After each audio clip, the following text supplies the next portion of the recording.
చిన్నప్పుడు వేసవి అంటే అమ్మమ్మ ఇల్లు, మామిడి పళ్ళు, డాబా మీద పడుకున్న రాత్రులు. ఇప్పట్లో ఏసీలు కూలర్లు పెద్దగా ఉండేవి కాదు. సో సాయంకాలం ఎండ తగ్గగానే 2-3 సార్లు డాబా మొత్తం చల్లనీళ్ళు చల్లేవాళ్ళం.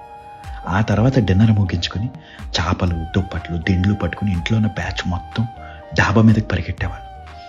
చేపలన్నీ మంచిగా పరుచుకుని సెంటర్లో ప్లేస్ కోసం కజిన్స్తో ఫైట్ స్టార్ట్ చేసాం. చివర పడుకుంటే దయ్యాలు వస్తాయని భయం.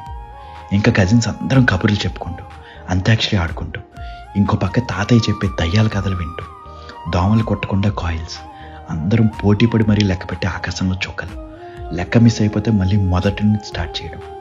ఈలోపు పిల్లలందరి కోసం అమ్మమ్మ డాబా మీదకి తెచ్చే మామిడి పళ్ళు, కీచురాళ్ళ అరుపులు, పక్కింట్లో టీవీ నుంచి వినిపించే ఈటీవీ న్యూస్ మ్యూజిక్. అలా కబుర్లు చెప్పుకుంటూ ఎప్పుడు నిద్రపోయేవాళ్ళో కూడా తెలిసేది కాదు. వర్షం పడితే అన్నీ తీసుకుని కిందకి పరిగెట్టు. పొద్దున్నే మన మీద పడే ఆ సన్ రైజ్కి నిద్ర లేచేవాళ్ళు.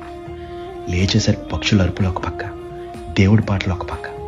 ఇంకా నెమ్మదిగా లేచి మిగిలిన స్లీప్ కిందకు వచ్చి కంప్లీట్ చేసేవాళ్ళు. బ్యూటిఫుల్ డేస్ కదా. ఇప్పుడు ఎన్ని కంఫర్ట్స్ ఉన్నా అప్పుడు అలా మనం వాళ్ళందరితో డాబా మీద కబుర్లు చెప్పుకుంటూ పడుకోవడంలో ఉండే ఆనందం ఎందులోనూ లేదనిపిస్తుంది. మీకు ఇలా డాబా జ్ఞాపకాలు ఉన్నాయా? ఉంటే ఈ వీడియో మీ కజిన్స్తో షేర్ చేసుకుని ఒక్కసారి ఆ రోజులకు వెళ్ళొచ్చేయండి.